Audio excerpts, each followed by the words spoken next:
ওই ঘর দুটো আমার প্রয়োজন। প্রয়োজন? হ্যাঁ, আমার দরকার। দরকার হলে কিন্তু সবকিছু পাওয়া যায় না। পাওয়ার জন্য আমি চেষ্টা করব। শোনো, তোমাকে অন্য ঘর দেওয়া হয়েছে, ওখানে চন্দন থাকে। চন্দনের ঘর আমি তোমাকে দিতে পারি না। কেন? তুমি তুমি আমার কাছে কয়ফে আতা চাইছো?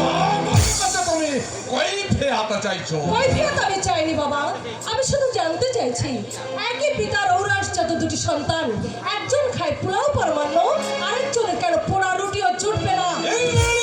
হ্যাঁ, একজনের পরনে দামি দামি স্যুট, আরেকজনের পরনে ছেঁড়া তেরা, একজনের ভয়ে দাস দাসী সাথে সন্ত্রস্ত, আরেকজনের হাতে ওই রাঁধুনিটা গরম জল ঢেলে দেয়।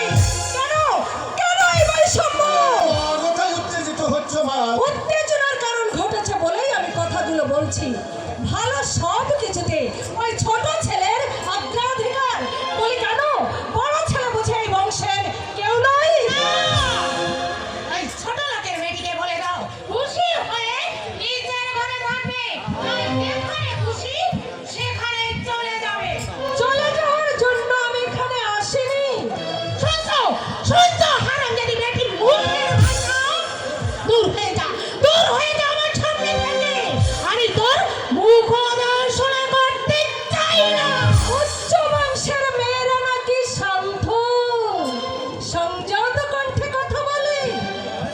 তুমি তুমি কি মরেছো না বেঁচে আছো?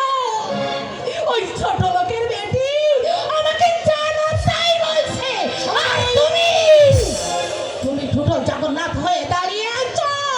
শোনো ইন্দ্রাণী, তুমি নিচের ঘরে। তিনতলার দক্ষিণ দিকের ঘর দুটো আমার চাই। কিন্তু আজ থেকে আপনার বড় ছেলের জন্য চারখানা ধুতি, দুটো পাঞ্জাবি, দুটো গেঞ্জি আনিয়ে দেবেন, এবং আপনার ছোট ছেলে যা হাত খরচ পায় বড় ছেলেকেও আজ থেকে তাই দিতে হবে। কন্যা সীমা ছাড়িয়ে যাচ্ছে। কথা নয় তাছাড়া আর কি? ঘরের বউ হয়ে এসেছো, অনুকম্পা নয়, দাবি প্রয়োজন জানো। ইচ্ছে করলে